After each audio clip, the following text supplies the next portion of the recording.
stepping into the adjoining chamber, crafted of gold and adorned with precious stones that shimmered vividly in the light of wondrous crystals hanging from the ceiling, Bhagavan noticed a map of the Trans-Himalayas on the wall.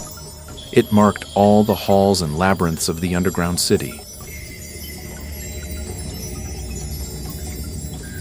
There were great libraries as well, preserving sacred texts from every age and culture, an entire treasury of profound knowledge that had once emerged from the circle of priests of Kailasa and was passed down to humanity through its hierarchs, the great teachers of mankind.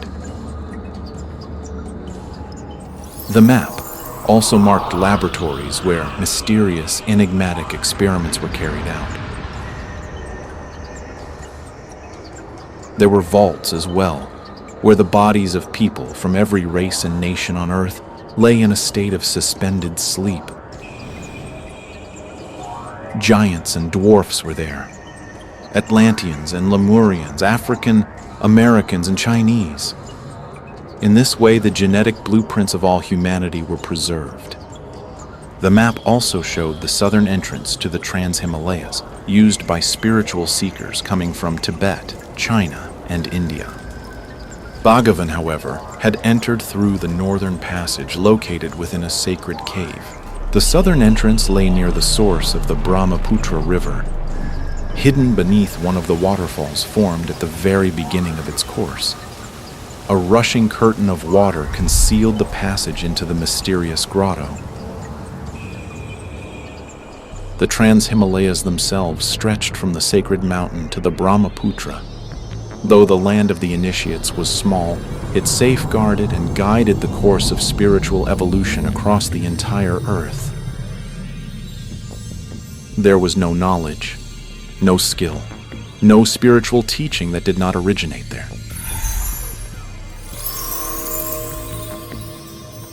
Yet, to great sorrow, nearly all of these profound teachings were eventually distorted and corrupted by human ignorance and turned to serve political ends.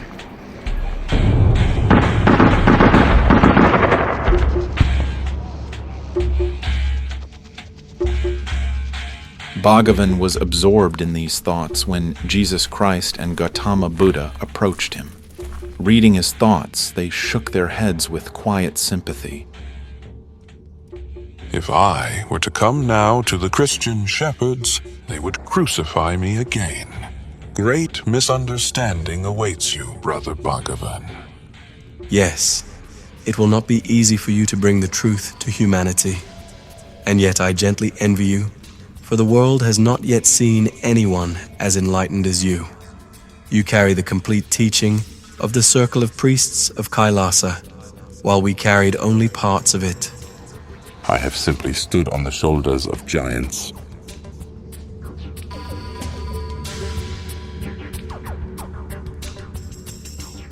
And so now, thanks to you, people have become capable of receiving the teaching of the circle of priests of Kailasa in a more complete form. We were all conceived with the involvement of extraterrestrials. My mother was implanted with a carrier of alien genes. To people of that time, it appeared as a virgin birth. My mother Maya even died giving birth to me, for it is no simple thing for a soul from a higher realm to incarnate here.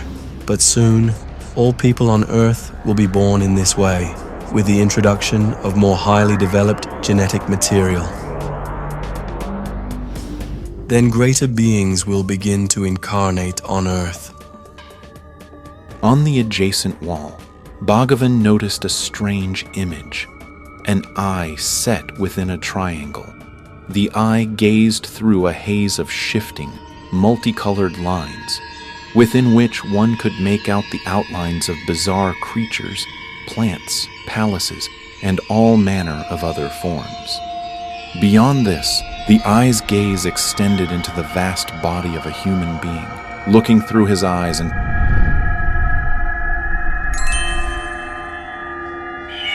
perceiving through his ears, nostrils, tongue, and other senses. This is how the ancient Magi envisioned the structure of a human being.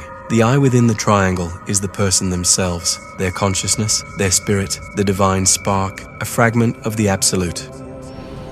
Human consciousness exists in the nirvanic realm, in non-being, in the primordial void, and from there, all of us perceive the world through these limited physical bodies of ours, through their dim eyes, their imperfect hearing, through senses too weak to grasp the full grandeur and diversity of the world around us.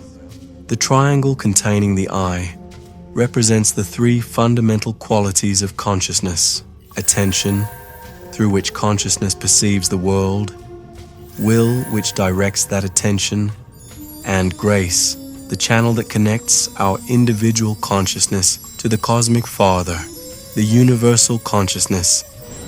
And in every moment of such union, we experience bliss, a joy born from the dissolution of the finite and limited into the infinite. And it is this grace that we experience in prayer, meditation, and samadhi.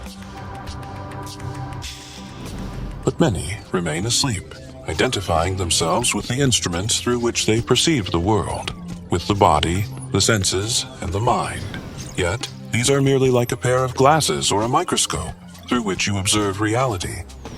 That is why I often told my disciples, stay awake, for the kingdom of heaven is near. That is, do not identify yourself with the body or with imagination.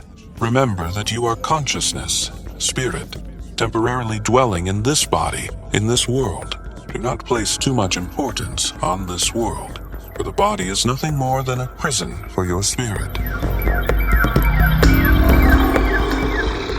As long as a person remains asleep, believing themselves to be the body, believing themselves to be the fiction others have constructed about them, identifying as a German, an Indian, someone with certain parents, a certain profession, a certain education, their attention lacks will.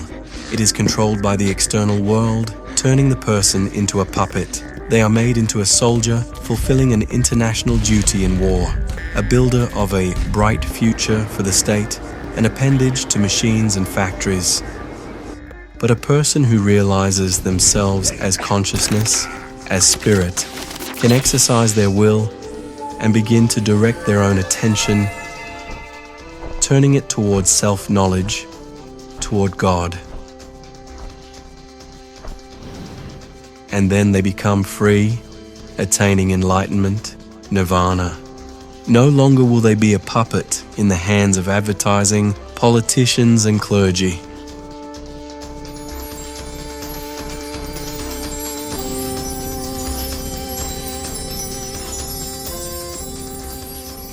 Truly so.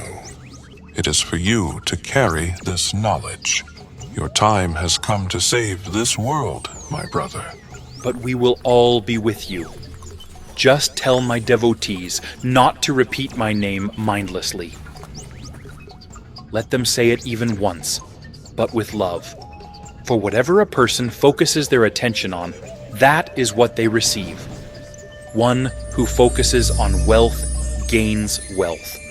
One who focuses on knowledge acquires knowledge. One who focuses on fame attains fame. But one who focuses on oneself, on that center from which attention arises, comes to know oneself, one's true self, and through that awakening, comes to know God. Gathering together, the hierarchs of the circle of priests of Kailasa made their way to the meditation hall, illuminated by the soft glow of oil lamps and filled with the fragrance of incense.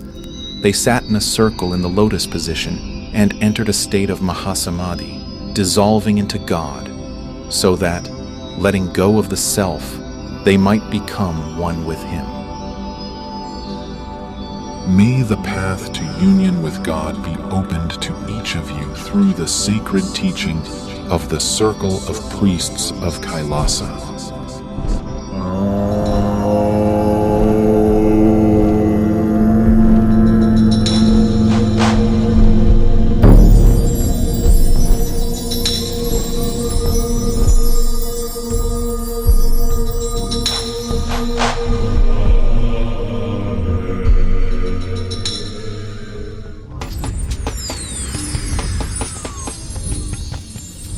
spark of starlight lives within each of us. Do you feel it? I know you are a bright soul because an ember of Sirius lives in your heart. You are not alone in this world. Find my disciples in your city. Click the link in the description and join us.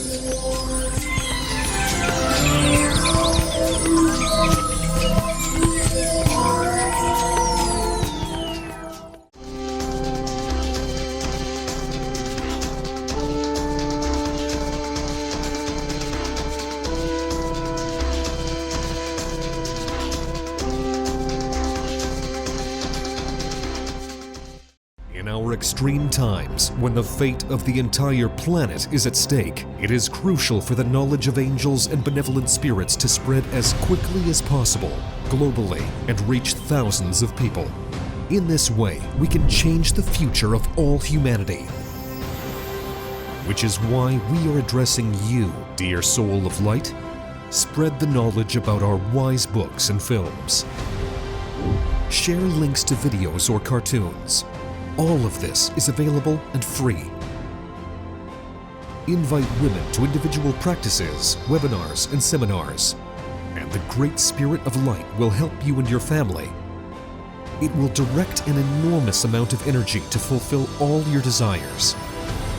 Benevolent spirits and angels will assist you and your loved ones in all matters. A thread of light and love extends from your heart to the hearts of thirsty women, and the creation of good and the dissemination of enlightened knowledge throughout the world begins. Become part of the mission of light. Help people, and God will help you.